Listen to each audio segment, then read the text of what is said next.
so I'm clearly playing too much. And that's exactly. And that's part of why I don't go into the MMOs, because I know I'm just going to get slaughtered on time. It's sometimes I've been doing this, and I've only got like an hour and a half to play a day. So clearly I'm not killing myself. It's just it's what I've been playing. Like, I've got some time to play. What should I play? Guild Wars 2. Now, do it.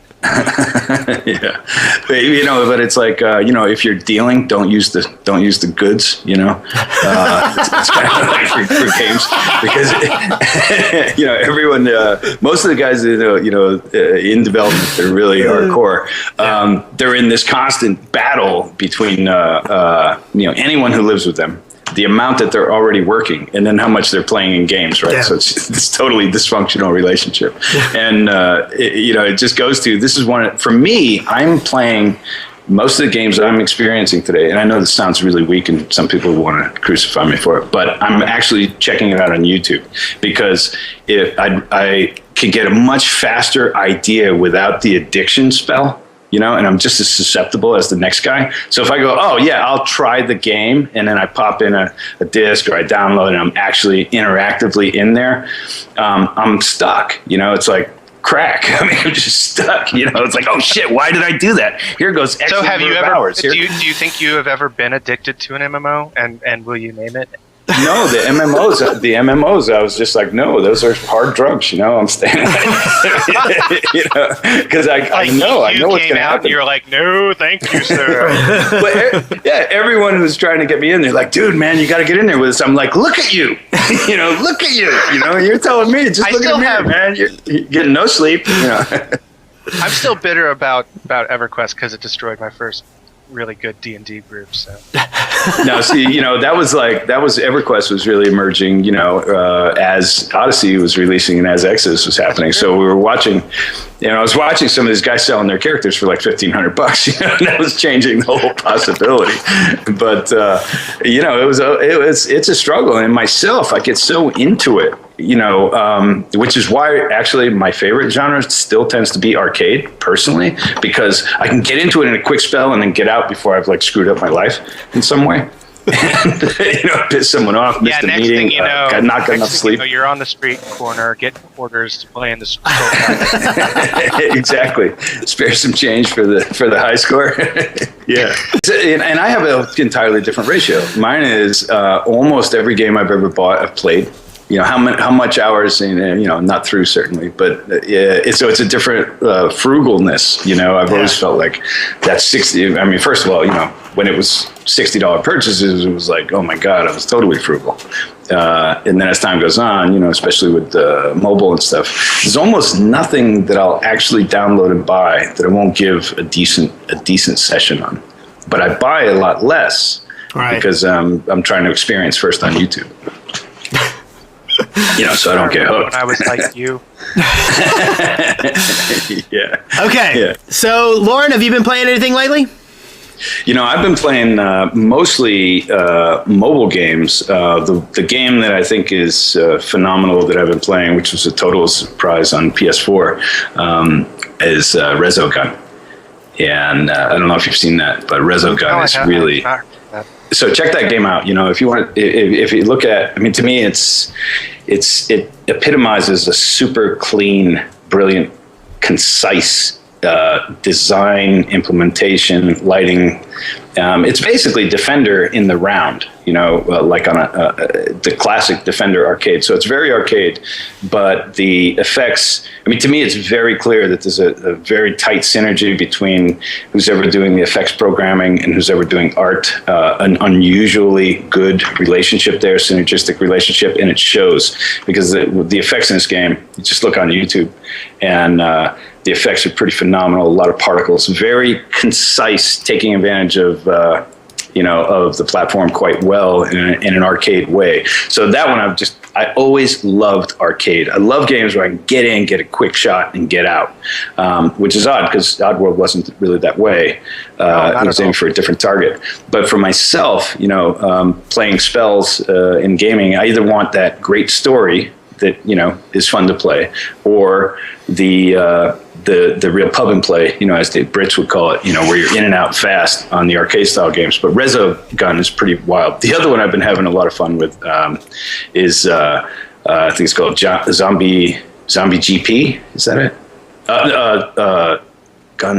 GP Gun. It's I'll find out real quick. It's like you have a drone all I know is I'm shooting watch it on zombies. YouTube, so.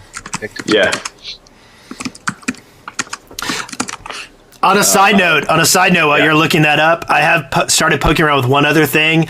I've started poking around with Ingress. That's the GPS game where you have to go around town and attack these portals in various places around town. And I've been in since the beta, and I haven't really poked around with it all that much because I don't know, it just seemed weird, and I only had one portal near me. But evidently the new year brought all kinds of new portals around, and so I'm driving around and I turned it on. I'm like, wait, there's a portal there, and I started going around and doing stuff, but my town is so totally controlled but the opposite faction that everything I did just got crushed almost within a day. So I don't know how long I'm going to stick with it, but anyway. Yeah, so this is, so depending on frequency, right? Like if you're in MMOs or if you're in real, clan-related group gaming, then time away is really a penalty, right? Where you feel... And so, again, it's that time commitment. And part of what I've been studying and seeking is I'm looking for the patterns that are getting more fluid between PC and PC and mobile. And one of the great things I think is happening on mobile is just that it's really forcing a simpler language for gameplay.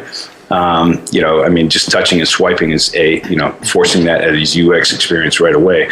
But as a result, you're also seeing these very interesting, fast level progression type of games coming out. One that I've been playing is Sniper S, which is really hilarious. You're basically a hitman as a sniper, and your missions are just seconds long.